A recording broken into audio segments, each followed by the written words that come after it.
Tapos naman po ako mawing magluto, pinaliguan ko naman po ang nanay ko. Paras ko na po yan mga mawi. Oh. Ito naman po ang baby kulot ko. Siya naman po ang liliguan ng kanyang tita Mi at tulog na yung kanyang anak ko. Sila naman po ang maliligo. Oh. Yan. Pagkatapos ko magluto, yan, pinaliguan ko na po ang nanay ko para po fresh ko. Di ba, Nay, no?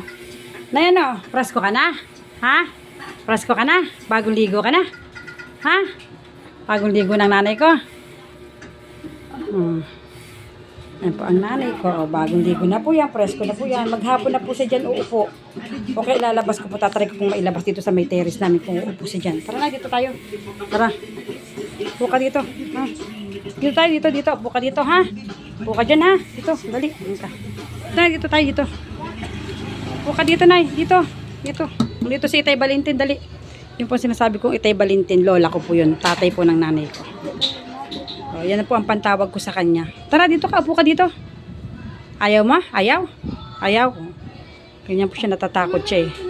Ayaw ko pong pilitin yan kasi po, pag po yan pinilit ko, ay nakalulupagi po yan dyan. Dito ka na, dito. Tara, upo tayo dito. Dito ka. Ika, dahan-dahan po dapat ang ano niyo po sa kanya, mahinahon. Para po sumama siya. Teka, bakit? Dito tayo, upo ka dito. Upo ka dito ka. Dito, yan, diyan ka, dali. Tara, dito, upo ka dito. Ka. Upo ka, dali, para ano, dito ka. Upo. Yan, upo ka dyan ha. Yan, upo. Yan, very good. Upo ka dyan. Upo ka dyan. Upo ka dyan. Ayaw mo umupo, ah? Ayaw mo umupo? Upo ka dyan. Upo. Para hindi ka lagi nasa loob. Ayaw niya talaga mawi. O, ganyan lang po siya. Hayaan ko lang po muna siya dyan. Hindi na po makakalabas kasi nakasarado po yung gate.